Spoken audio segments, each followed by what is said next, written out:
I was sipping coffee on my porch, the morning sun warming my face when a golf cart tore through my cornfield like it was auditioning for a demolition derby. Stalks snapped under the tires, and a fluffy dog yapped from the passenger seat.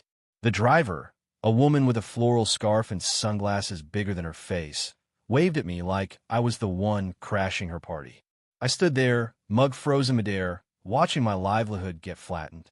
That's when I knew trouble had rolled into my quiet corner of the world, and its name was Linda. I just moved back to my granddad's farm, a sprawling patch of earth I inherited after he passed.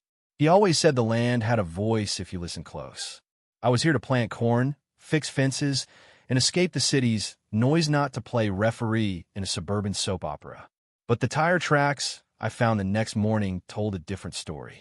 They cut diagonally across my field, linking the main road to a fancy new housing development called Meadow VY Estates. This place screamed country charm but banned actual dirt. I figured someone got lost until I found a laminated flyer tucked under my barn door. It read, "Please leash dogs and keep noise low on the neighborhood trail. Respect Meadow VY's peace." Trail? My cornrows weren't a hiking path. I walked the field and spotted a sign staked near my back fence, complete with the Meadow VY HOA logo. Community shortcut, courtesy of Meadow VY Estates. My jaw tightened. This was my land, not their playground. I yanked the sign out and drove to the development to get answers. A woman watering her porch plants pointed me to Linda, the HOA president. "She calls it a community easement," she said with a smile too perfect for 8 a.m. "You should join our meeting." I didn't want a meeting. I wanted my corn to grow. That night, I hammered up 3 signs in bold red. No trespassing. Private property. Agricultural zone. I strung a wire fence along the boundary, for good measure. Problem solved, I thought. Wrong. The next morning, Linda's golf cart roared through again, tossing a paper onto my driveway. It was a violation notice, claiming my tractor was too loud for their quiet hours. My land wasn't even on their map. I called the HOA office, and a guy named Greg mumbled about transitional ordinances and Linda's belief that my farm was part of their historic footprint.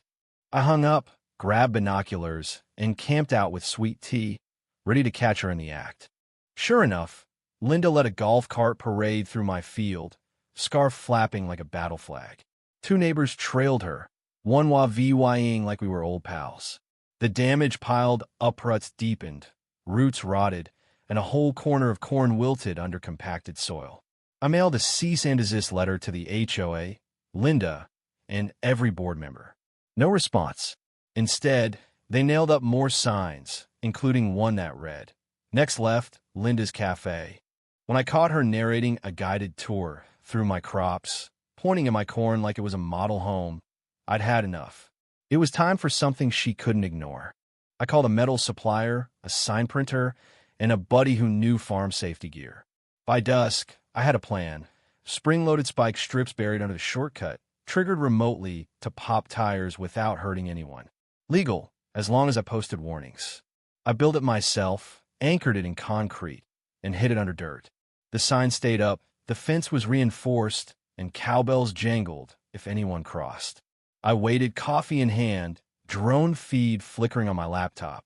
At 10 a.m., Linda's pink golf cart rolled in, dog yapping, followed by 3 carts and a kid on a bike. I hovered over the remote, heart pounding, and when her tires hit the trigger, I pressed it. Pop hiss. Chaos. Her cart skidded, tires flapping like sad balloons. Linda screamed, her dog went nuts, and her convoy froze. I strolled out, calm as a summer breeze. "This is private farmland," I said. "You ignored every warning." Linda, scarf askew, shrieked about domestic sabotage and called the sheriff. Her sunglasses hit the dirt, and she didn't even notice. Sheriff Tom, who'd bought corn for my granddad, arrived with a grin he couldn't hide. Linda ranted about booby traps and hillbilly warfare. I handed Tom a folder: deeds, drone shots, zoning maps. He flipped through, then turned to Linda. "This ain't your land. It's posted. You're trespassing." Her jaw dropped. "What about tradition?" she stammered. "That's not how property works," Tom said, barely hiding a chuckle. Linda didn't quit. She launched a petition claiming I was a threat to community safety. She filed complaints with the county, then the state, accusing me of misuse and illegal structures. My barn, built in 1950s, was suddenly an unauthorized outbuilding. I welcomed the inspectors, muffins on the table, permits in hand. They found nothing wrong.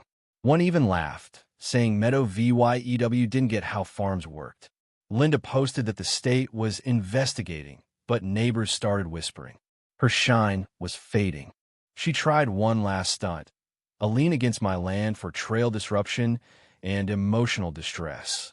My lawyer fired back with a harassment suit, attaching every notice, VY Deo, and report. The HOA board, spooked, forced Linda to retract it. She stepped down as president, put her golf cart up for sale, and moved out without a word. I watched her leave, scarf tight, dog under her arm. The corn stood tall, the shortcut gone. I put up new signs, welcome to Heritage Acres. The fight was over. Weeks later, I hosted a barbecue. Neighbors came, even some of Linda's old crew, with casseroles and shy smiles. Kids painted a mural on my barn cornstalks and a stuck golf cart, Linda's scarf flapping. We laughed, and it felt good. A producer called about a documentary, but I just wanted a farm. My barn got historical status, a quiet when Linda accidentally handed me. The new HOA apologized, and a path now runs parallel to my fence, never crossing it.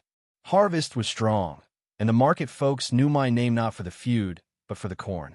The land's quiet now, whispering like my granddad said it would. Linda thought she could claim it with flyers and noise, but the ground knows who tends it. I won, not by shouting, but by standing still and letting the truth grow. So what do you think? Was I too harsh with the spikes, or did Linda deserve it? Should HOAs have any say over private land? Drop a comment, hit like if you're Team Cornfield, and subscribe for more stories where the little guy fights back. Let's hear your take. Thank you for taking the time to listen to today's story on Store of Good Stories.